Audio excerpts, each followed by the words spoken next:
अस्सलाम वालेकुम, welcome to new vlog. इसमें हम दो चीज़ों पे बात करेंगे। बहुत सारे लोग पूछते हैं कि एमबीबीएस इन रशिया कैसा है, क्या हमें आना चाहिए या नहीं। और दूसरी बात यह है कि ज़्यादातर लोग पूछते हैं कि क्या एक बार एक सिटी में आने के बाद क्या हम सिटी चेंज कर सकते हैं कि नहीं कर सकते हैं। तो सबसे पहले एमबीबीएस रशिया में बहुत अच्छा है, लेकिन आपको सिटी सेलेक्ट करने में, यूनिवर्सिटी सेलेक्ट करने में बहुत एहतियात करनी पड़ेगी। आप किसी कंसल्टेंट, किसी एजेंट के बातों में आकर आप सिटी सेलेक्ट नहीं करेंगे।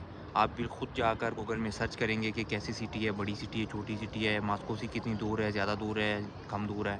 ये सब कुछ देखना पड़ेगा और यूनिवर्सिटी की रैंकिंग देखनी पड़ेगी।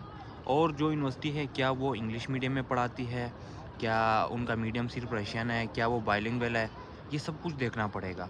सबसे पहले तो कोशिश करें कि आप किसी इंग्लिश मीडियम वाले में ही जाएँ, ताकि अब आपके लिए आसानी हो। अगर वो नहीं मिलती या वहाँ पे आपका जो बजट है वो मैच नहीं होता, तो फिर आप बाइलिंगुअल में जाएँ। रशियन में बिल्कुल नहीं जाना, रशियन में यहाँ पे बहुत मुश्किल होती है स्टडी, आप बिल्कुल आप पढ़ भी नहीं सकेंगे, अगर आप एक रशियन मीडियम में जाते हैं। तो सबसे पहले तो ये बात। और एमबीबीएस यहाँ पे बहुत अच्छा है, एमबीबीएस हर जगह बहुत अच्छा होता है, ये बात नहीं है, लेकिन आपको खुद पढ़ना पड़ेगा। ऐसा नहीं है कि आप सिर्फ़ यूनिवर्सिटी पर ही वो करेंगे और यूनिवर्सिटी आपको पढ़ाएगी तो ख़त्म बात, नहीं ऐसे नहीं होगा, आपको खुद पढ़ना पड़ेगा। एमबीबीएस है एक ऐसा फ़ील्ड जिसमें आपको सेल्फ़ स्टडी करनी पड़ेगी। अगर ये आप कर सकते हैं, सेल्फ़ स्टडी कर सकते हैं और एक बेहतर सिटी सेलेक्ट कर लेते हैं और एक अच्छी यूनिवर्सिटी सेलेक्ट कर देते हैं, तो फिर एमबीबीएस बहुत अच्छा है। यहाँ पे ज़्यादा फ़ीस नहीं है, कोई ज़्यादा चार्जेस नहीं लगते जैसे कि दूसरी सिटीज़ में, दूसरी कंट्रीज़ में लगते हैं। चाइना से बहुत बेहतर है। रशिया चाइना से बहुत बेहतर है। यहाँ पर अगर आप नहीं अफ़ोर्ड कर सकते, तो आप यहाँ पे पार्ट टाइम वर्क भी कर सकते हैं। यहाँ पे बहुत सारी अपॉर्चुनिटीज़ है। आप यहाँ पर एमबीबीएस करने के बाद जॉब कर सकते हैं, यहाँ पे रह सकते हैं, आप पासपोर्ट ले सकते हैं। चाइना में ये सब कुछ आपको नहीं मिलेगा। बाकी यहाँ पे ट्रैवल करना बहुत आसान है, चाइना की तरह नहीं है जैसे अभी कोरोना में चाइना ट्रैवल करना बहुत मुश्किल हो गया था।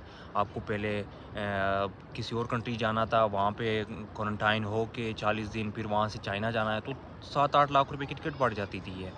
अब रशिया में जो है वो आप डायरेक्ट कराची, लाहौर, सियालकोट, इस्लामाबाद, पाकिस्तान की जो सिटीज़ है डायरेक्ट आ सकते हैं। और यहाँ रशिया के काफ़ी जो सारे बड़े-बड़े जो शहर हैं ना, वहाँ पे इंटरनेशनल एयरपोर्ट्स है, जैसे एकत्रिंगबुर्ग हो गया, सेंट पीटर्सबर्ग, मॉस्को, क्रेस्नोयार्स्क। और ये जो बड़े-बड़े शहर हैं ना, यहाँ सब हर जगह पे इंटरनेशनल एयरपोर्ट्स हैं। तो ये तो एक बात ये हो गई। और दूसरी बात जो लोग पूछते हैं कि क्या हम रशिया में एक सिटी से दूसरी सिटी या एक यूनिवर्सिटी से दूसरी यूनिवर्सिटी माइग्रेट कर सकते हैं, चेंज कर सकते हैं कि नहीं?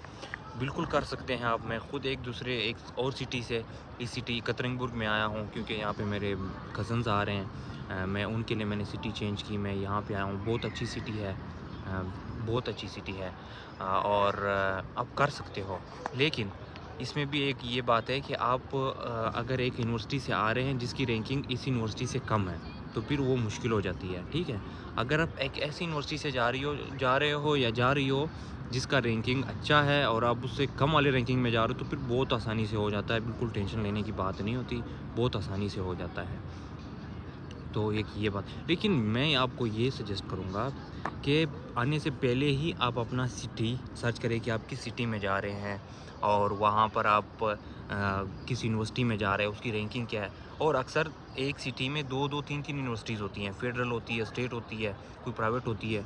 तो आपने वहाँ पे जहाँ जिसके थ्रू आ रहे हैं, जिस एजेंट के थ्रू आ रहे हैं, जिस कंसल्टेंट के थ्रू आ रहे हैं, वहाँ से पता करना है, कन्फर्म करना है कि भाई मेरी इनमें से कौन-सी यूनिवर्सिटी होगी। वो आपको फेडरल बता दें, एडमिशन स्टेट में करवा दें, ठीक है? आप यहाँ पर पहुँचेंगे तो एडमिशन स्टेट में हुआ है, स्टेट यूनिवर्सिटी में।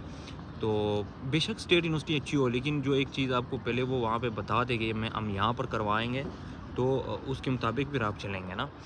तो ये सीन है। बाकी इस वक्त मैं खड़ा हूँ एकत्रिंगबुर्ग में एक नहर के साथ, मैं आपको दिखाता हूँ। ये मेरे पीछे एक नहर है, ये बिल्कुल सिटी के दरमियान में से गुज़रता है। और इसके उस साइड पर भी यही सिटी है एकत्रिंगबुर्ग, और बीच में ये नहर है, एक दरिया को या नहर को, ठीक है? और यहाँ पे इस साइड पर जो है ना, ये दूसरा जो साइड है, यहाँ पे हम रहते हैं। उस साइड पे भी हम जाते हैं, हमारा केमिस्ट्री का एक लेक्चर वहाँ पर होता है।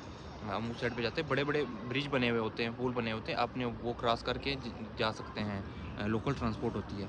तो ये यहाँ पे मेरे पीछे एक म्यूज़ियम है बहुत बड़ा, और ये होटल्स है बहुत बड़े-बड़े। तो ये साइड साइड है। तो ये बात है कि बेहतर है कि आप वहाँ से अपनी सिटी चूज़ करके आएँ और किस सिटी में जाना है और ये वहाँ से ही चूज़ करके आएँ।